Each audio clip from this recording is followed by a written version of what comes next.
DSR construction company tax చెల్లింపుల్లో భారీగా అవకతవకలు జరిగినట్లు సమాచారం రావడంతో సోదాలు నిర్వహిస్తున్నట్లు అధికారులు తెలిపారు.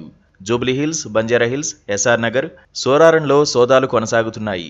సిఆర్పీఎఫ్ బలగాల మధ్య సోదాలు కొనసాగిస్తున్నట్లు అధికారులు తెలిపారు. అయితే డిఎస్ఆర్ గ్రూప్ కన్స్ట్రక్షన్స్ కంపెనీకి సంబంధించి తెలంగాణ, కర్ణాటక, నెల్లూరు, చెన్నైల్లో కూడా ఐటీ సోదాలు నిర్వహిస్తున్నట్లు, ఏకకాలంలో 30 చోట్ల సోదాలు నిర్వహిస్తున్నట్లు అధికారులు తెలిపారు.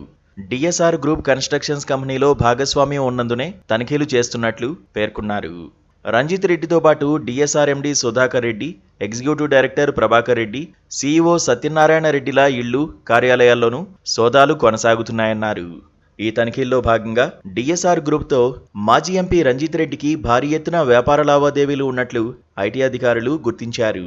డిఎస్ఆర్ కన్స్ట్రక్షన్స్ కంపెనీ పన్నుల చెల్లింపులపై ప్రధానంగా దృష్టి సారించిన అధికారులు రంజిత్ రెడ్డికి సంబంధించిన ఆర్థిక వ్యవహారాలను కూడా పరిశీలిస్తున్నారు. ఈ సోదాలు రాజకీయ వర్గాల్లో సంచలనం సృష్టించాయి. ఐటీ అధికారులు ఈ తనిఖీల్లో కీలకమైన పత్రాలు, డిజిటల్ డేటాను స్వాధీనం చేసుకునే అవకాశముందని భావిస్తున్నారు. అయితే ఈ దాడులకు సంబంధించిన పూర్తి వివరాలు ఇంకా తెలియాల్సి ఉంది.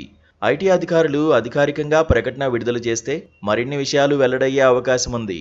రాజకీయ నాయకుల ఇళ్లపై దాడులు కొత్తేమీ కాదు.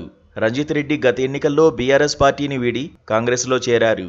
గత అసెంబ్లీ ఎన్నికలకు ముందు మంత్రి పొంగులేటి శ్రీనివాసరెడ్డి కార్యాలయాలు, నివాసాలపై ఈడీ దాడులు జరిగాయి. గత ప్రభుత్వం అధికారంలో ఉన్నప్పుడే మాజీ మంత్రి మల్లారెడ్డికి సంబంధించిన విద్యా సంస్థలు, ఇల్లు, కార్యాలయాలపై కూడా ఐటీ దాడులు జరిగాయి. కానీ ఈ దాడులు వెనుక రాజకీయ కారణాలు ఉన్నాయని ప్రతిపక్షాలు ఆరోపిస్తున్నాయి. Please subscribe to KTV Telugu. KTV Telugu KTV Telugu channel.